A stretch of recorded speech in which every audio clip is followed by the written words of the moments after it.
America की इस war में एंट्री के साथ जिस तरीके से वॉर एस्केलेट हो गई है, ईरान कैसे रिटालिएट करता है और क्या हालात आने वाले समय में होते हैं, बहुत ही निर्णायक वो रहने वाला है। और क्योंकि ग्लोबली जिस तरीके से इस वॉर को लेकर तमाम तरह की प्रतिक्रियाएं, तमाम मुल्क साथ खड़े हैं, अलग खड़े हैं, अब बहुत बड़ा एक मैसेज जाने वाला है, ग्लोबल मैसेज। बिल्कुल, बहुत बड़ा ग्लोबल मैसेज है। ग्लोबल मैसेज इसलिए क्योंकि अमेरिका पहले शुरुआत में इस पूरे वॉर में बड़े भाई की भूमिका, मीडिएटर की भूमिका, ये यूँ कहें कि हम बातचीत करेंगे, उसकी भूमिका के तौर पे था और वो लगातार धमकी भी दे रहा था। जिसके बाद मैं फिर से उन देशों का नाम गिनाने की कोशिश करता हूँ एक बार, जहाँ पे नॉर्थ कोरिया ने समर्थन की बात की थी, बातचीत की बात की थी ईरान की तरफ से। वहीं दूसरी तरफ यूएस लगातार इजराइल की तरफ से बातचीत करके और खामनेई को लगातार धमकियां भी इस पूरे धमकियां दी जा रही थी कि खामनेई खामोश हो जाए, खामनेई आके माफी मांग ले, खामनेई आके प्लेटफॉर्म पे बातचीत करे। लेकिन खामनेई की तरफ से शुरुआत से ये बात कही गई थी कि वो डरने वाले नहीं है, वो वॉर की अभी शुरुआत है। ये खामनेई की तरफ से भी 2 दिन पहले कहा गया था। और ऐसे में आज अमेरिका की एंट्री, क्योंकि बहुत बड़ा ग्लोबल इस पर असर पड़ने वाला है, क्योंकि यूएस बहुत दिनों बाद, बहुत सालों बाद ऐसे वॉर में फ्रंटलाइन के तौर पर सामने आया है। वो सिर्फ अब तक इस इजराइल और ईरान की बात को लेकर एक भूमिका निभाने की कोशिश कर रहा था, समझौते के तौर पे या एक तरफा समझौते के तौर पे। और चूंकि अब अटैक किया गया है, अटैक यानी सीधे तौर पर अब वो यूएस, डोनाल्ड ट्रंप इस वॉर का एक हिस्सा बन गए हैं। और ऐसे में जो बाकी अब ईरान के जो बाकी ब्रदरहुड मुस्लिम जो देश हैं, वो अब इस पर क्या कुछ रिएक्ट करते हैं, क्या कुछ आगे बातें इसको किस डायरेक्शन पे आगे ले जाते हैं। और ऐसे में अब खामनेई, क्योंकि खामनेई के बारे में एक बार और बता दें हम लोग कि खामनेई ने अपने उत्तराधिकारी जो हैं उनकी घोषणा भी कर दी थी। उन्होंने कहा था कि वो रहे न रहे, अगर उनके बाद कुछ होता है तो उनके जो उत्तराधिकारी हैं वो उस पूरे पावर को रेगुलेट करेंगे। और ऐसे में अब चूंकि 3 बड़ी जगह ईरान को तोड़ने के लिए, कमर तोड़ने के लिए 3 बड़े ठिकानों पर प्लानिंग के तहत इस तरह की बमबारी हुई है। खामनेई पर कितना असर पड़ेगा, क्या वाकई खामनेई का मॉरल टूटेगा या खामनेई रिटेलिएट करेंगे ईरान पे, इजराइल पे, या फिर बाकी यूएस के, क्योंकि यूएस ने ट्वीट में यही लिखा है कि पूरा पेलोड जो है वो गिराया गया है न्यूक्लियर साइट्स पर और उनके विमान वापस लौट रहे हैं। आगे ट्रंप ने लिखा है कि अब शांति का समय है। लेकिन क्या वाकई ये सब कुछ इतना आसान होगा? क्या ईरान अब बैकफुट पर आकर बातचीत की टेबल पर बैठेगा?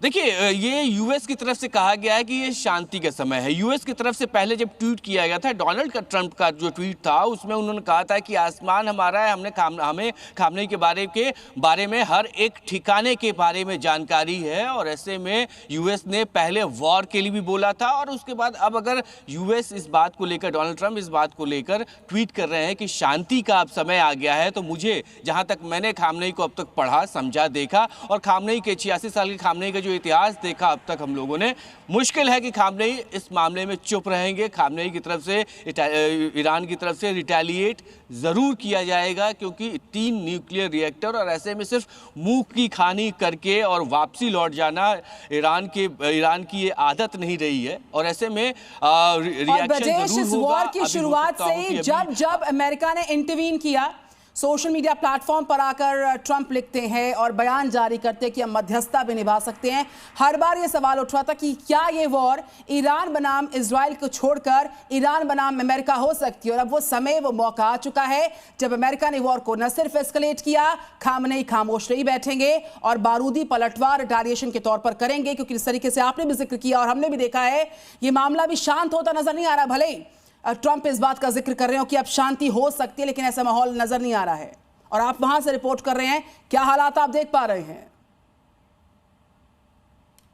देखिए, अभी मैं जिस इलाके में मौजूद हूँ, तेल अवीव वो इलाका है इजराइल का जो सबसे ज़्यादा प्रभावित हुआ है। यहाँ पर सबसे ज़्यादा ईरान ने अटैक किया है। मैं जिस जगह हूँ, यहाँ से महज 100-200 मीटर की दूरी पे 3 दिन पहले मिसाइल्स आके गिरी थी। अभी फ़िलहाल यहाँ पर सामान्य हालात हैं, चूंकि अलर्ट के तौर पर लोगों को अवेयर किया गया था कि अगर सायरन बजता है तो आपको बचना है, आपको सुरक्षित ठिकानों पे पहुंचना है ताकि कोई नुकसान ना हो। ये तेल अवीव की कहानी है। वहीं दूसरी तरफ जहां यूएस की हम बात कर रहे थे, तो यूएस ने शुरुआत से ही, वॉर की शुरुआत में ही ये बात कह दी थी कि वो बीच में है, वो मीडिएट करेगा, और वो मीडिएट करेगा विदाउट किसी कंडीशन। ईरान को झुकना पड़ेगा, ईरान को बैकफुट पे जाना पड़ेगा। और ये लगातार पिछले एक हफ्ते से 3 अहम ट्वीट आए थे यूएस की तरफ से, जिसमें ईरान से ये बात बिल्कुल। ब्रजेश, एक और सवाल मेरा, अब चूंकि इजराइल अमेरिका साथ ही है, दोनों ने एक दूसरे का साथ निभाया और हमेशा एक दूसरे के लिए फ्रंट फुट पर आकर फील्डिंग भी की है, इन सबके बीचों बीच ईरान खामोश नहीं बैठेगा, क्योंकि उसका बारूदी पलटवार किसी से छिपा नहीं है, उसकी क्षमताएं किसी से छिपी नहीं है। आने वाले समय में हालात किस तरीके से बिगड़ते हैं, सुधरते हैं, या अमेरिका जो चाह रहा था वो मध्यस्थता की भूमिका निभा पाता है या नहीं, इसको लेकर बहुत बड़ा निर्णायक मोड़ इस पूरी वॉर में आने वाला है। 11वां दिन इस वॉर का आज होता हुआ। बिल्कुल, मिडिल ईस्ट पे इस वॉर का बहुत बड़ा असर पड़ेगा, क्योंकि मिडिल ईस्ट की जो कंट्रीज हैं वो पूरे यूएस चाहता है कि वो उसका इंटरफेयर रहे कि वो अगर ऐसे हालात कहीं आते हैं तो वो एक बड़े भाई की भूमिका निभाकर मामले को शॉर्ट आउट करे, और इसका पूरा का पूरा असर यूएस पे, मिडिल ईस्ट पे रहेगा। क्योंकि इसके पहले भी यूएस ने मिडिल ईस्ट पे कई जगहों पे अपने विमान भेजे हैं, अपने एयरक्राफ्ट भेजे हैं, और लगातार इस तरह के जो चाहे इजराइल के समर्थन के देश हो, चाहे ईरान के समर्थन के देश हो, वो इस बात को लेकर भी आगे बढ़ते रहे हैं कि बातचीत हो। हालांकि खुले तौर पे ईरान की तरफ से युद्ध में शामिल होने के लिए कोई देश सामने अब तक नहीं आया, सिर्फ बातचीत के लिए बातचीत की गई थी, जिसमें जनेवा में जो बैठक हुई थी, मीटिंग हुई थी जर्मनी और उनके ब्रिटिश दोस्तों के साथ, वो फेल हो गई। फेल इसलिए भी थी कि समझौते को लेकर, कि समझौता इसमें हो ना हो, इस बात को लेकर बात आगे बढ़ नहीं पाई थी। वहीं दूसरी तरफ लगातार इजराइल की तरफ से यूएस बात कह रहा था समझौते के लिए, समझौता एक तरफा समझौता के लिए, तो कहीं ना कहीं एक बड़ा असर होगा। हालांकि यूएस प्रेसिडेंट ने साफ कह दिया है कि उनके जो बॉम्बर्स हैं वो वापस आ गए हैं, सेफ एस्केलेशन हुआ है, किसी को कोई नुकसान नहीं हुआ है। जो यूएस की जो प्लेन्स गए थे, नुकसान ईरान को हुआ है। और ऐसे में थोड़ी देर बाद, बहुत ज्यादा वक्त नहीं लगेगा, खामनेई का भी रिएक्शन है। Zee News।